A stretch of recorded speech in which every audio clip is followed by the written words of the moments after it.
How are supplements different today versus the 1990s, or hell, even 10 years ago, right? Think back to the 1990s. I mean, I was in elementary school at that time, but I remember Mark McGuire. I was always hearing the word andro thrown around, andro. And then if you think back I want to say it was about 8 years ago, there was the Designer Steroid Control Act, which put the kibosh on a lot of these pro hormones that people were selling. Here's how all that got started, okay? Back in the 90s, there was a law that was basically written that said that supplements, as long as it was derived from a plant, it could be classified as a supplement. Well, let's think about it. Everything's derived from a plant, right? Cocaine's driven from a plant, marijuana's driven from a plant, heroin's derived from a plant, right, initially. So a lot of companies were introducing products that were basically steroids that had not been listed as being illegal and was selling them as supplements, okay? That's why a lot of compounds used to put weight on people. Back to the Mark McGuire, you hear andro, that was basically a super draw formula, which was basically just a steroidal compound that hadn't been submitted for medical use, so people were selling as a supplement. What the FDA would do is they would say, okay, we're gonna ban this product. They would take the actual nomenclature of that particular molecular compound, and then they would say this is banned. So what does the supplement industry do?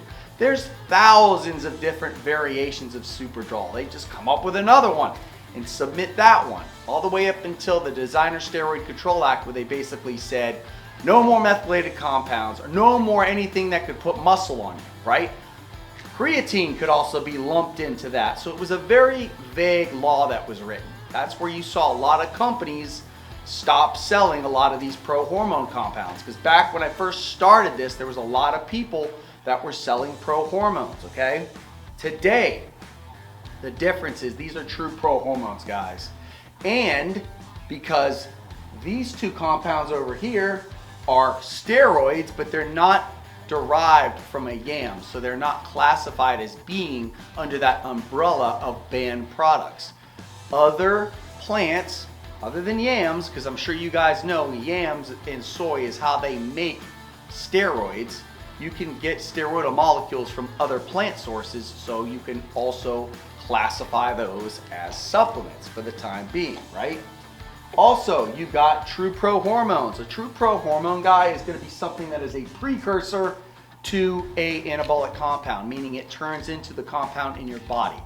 That's how it's able to bypass your liver, because when it goes in, right, it goes in as a supplement and then it converts into a steroid in your body. That's how it gets around your liver, and that's how it has an effect. Compound like 25R, this is a true pro-hormone. Also, we've got dihydroepiandrosterone compounds, which again are true pro-hormones. You can also use different variations of that dihydroepiandrosterone to create a whole array of different products, all right? Moving things around like carbon and hydrogen matter, okay? The differences between norangeolone, 19-nor is where that's driven from. The differences between norangeolone and trenbolone are pretty minimal, but they have a drastic effect on the effectiveness, wouldn't you say? All that is moving carbon and hydrogen around, guys. That's all it is, and it makes a drastic difference in the outcome of whatever it is you're taking. Also, peptides have started to get popular. Again, peptides were popular back in the 90s, but now supplement companies are coming up with peptides that can basically increase the amount of peptides in your body, giving you an anabolic effect that way. They don't work to the extent that injecting peptides in your body does, but it does give you a noticeable effect that you can take in tandem with either pro-hormones or TRT.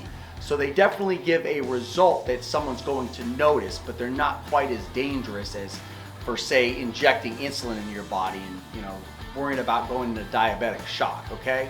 So hope you guys are having an awesome week. Check out our sale late.